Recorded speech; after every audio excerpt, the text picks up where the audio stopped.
الحمد لله رب العالمين، والصلاة والسلام على سيد المرسلين وعلى آله وأصحابه وأزواجه وذرياته وأهل بيته أجمعين. أما بعد، میرے محترم سامعین و ناظرین، آج کی 10ویں نشست قرآن حدیث کی روشنی میں مولانا محمد صالح ندوی آفیشیل پہ آپ کا خیر. بسم اللہ الرحمن الرحیم. اسلامی تاریخ.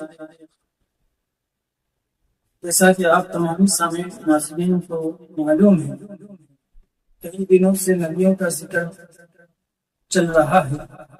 آج جو مختصر سا واقعہ ہمارے سامنے آنے والا ہے وہ حضرت ادریس علیہ السلام کی دعوت کے متعلق ہے. حضرت ادریس علیہ السلام جوان ہوئے تو اللہ تعالیٰ نے آپ کو نبوت سے نوازا اور 30 صحیفے نازل فرمائے. نبوت ملتے ہی آپ نے دعوت و تبلیغ کا کام شروع کر دیا. مسلسل دعوت دینے کے باوجود تھوڑے سے لوگ نے ایمان قبول کیا اور اکثر لوگ جھٹلانے اور ستانے میں لگے رہے. جب لوگوں کا ظلم و ستم حد سے بڑھ گیا تو اللہ تعالیٰ کے حکم سے اہل ایمان کو لے کر بابل سے مصر چلے گئے اور دریائے نیل کے کنارے آباد ہو گئے، اور آخری وقت تک لوگوں کے درمیان انہی کی زبان میں اللہ کا پیغام اور دینی دعوت کا فریضہ انجام دیتے رہے. ان کی شریعت اور دعوت کا خلاصہ یہ تھا کہ توحید پر ایمان لاؤ، آخرت کے نجات کے لیے اچھے عمل کرو، تمام کاموں میں عدل و انصاف کرو، ایام بیس کے روزے رکھو، زکوٰۃ ادا کرو، نشہ آور چیزوں سے پرہیز کرو، شریعت کے مطابق اللہ کی عبادت کرو وغیرہ.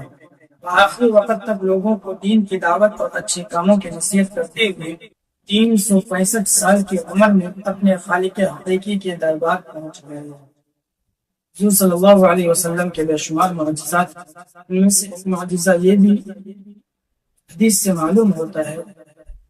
آپ کا خوف ابو جہل کو ہے.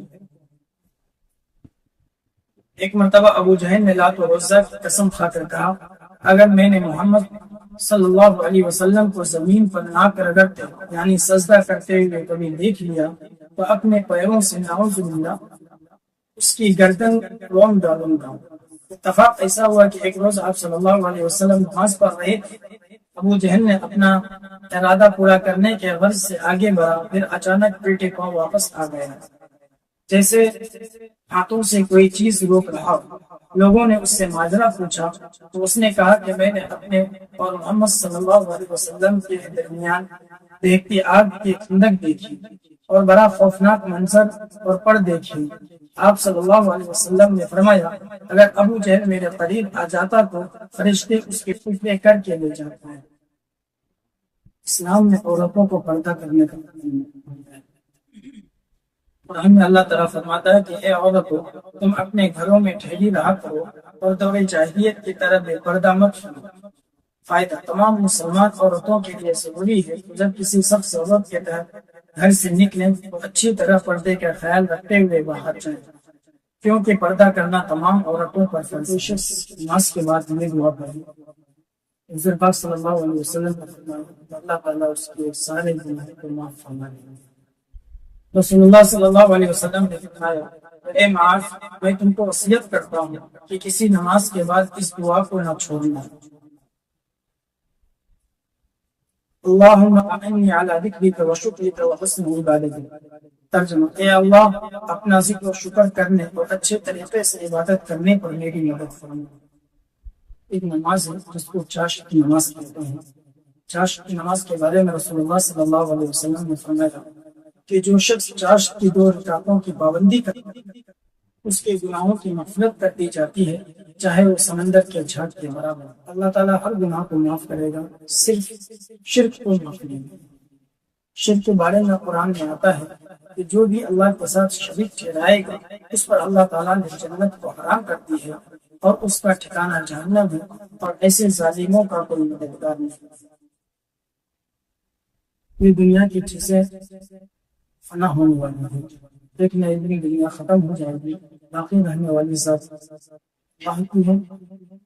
اس کے بارے میں قرآن میں اللہ تعالیٰ فرماتا ہے جو کچھ تمہارے پاس دنیا میں ہے وہ ایک دن ختم ہو جائے گا، اور جو اللہ تعالیٰ کے پاس ہے وہ ہمیشہ باقی رہنے والا ہے۔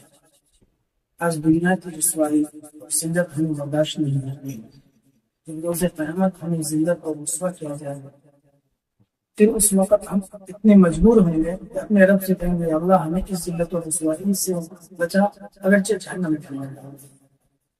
رسول اللہ صلی اللہ علیہ وسلم نے فرمایا قیامت کے دن بندے کو ایسی شرمندگی لاحق ہوگی کہ وہ پکار اٹھے گا کہ یا رب آپ مجھے جہنم میں بھیج دیں، یہ میرے لیے اس ذلت و رسوائی سے زیادہ آسان ہے جو مجھے اب پہنچ رہی ہے۔ حالانکہ اس کو معلوم ہوگا کہ دوزخ میں کتنا سخت عذاب ہے۔ رات النساء کا علاج۔ حضرت انس بن مالک رضی اللہ تعالیٰ عنہ فرماتے ہیں کہ میں نے رسول اللہ صلی اللہ علیہ وسلم کو فرماتے ہوئے سنا کہ غیرات النساء کا علاج عربی بکری یعنی دمبے کی چٹکی ہے جسے پگھلایا جائے، پھر اس کے 3 حصے کیے جائے اور روزانہ ایک حصہ نہار وہ کیا جائے۔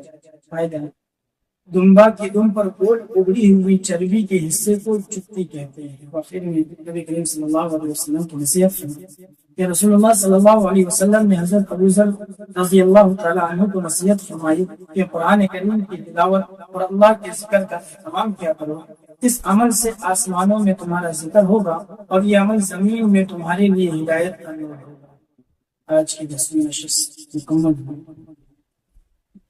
پھر آپ تمام سامعین و ناظرین سے ہماری گزارش ہے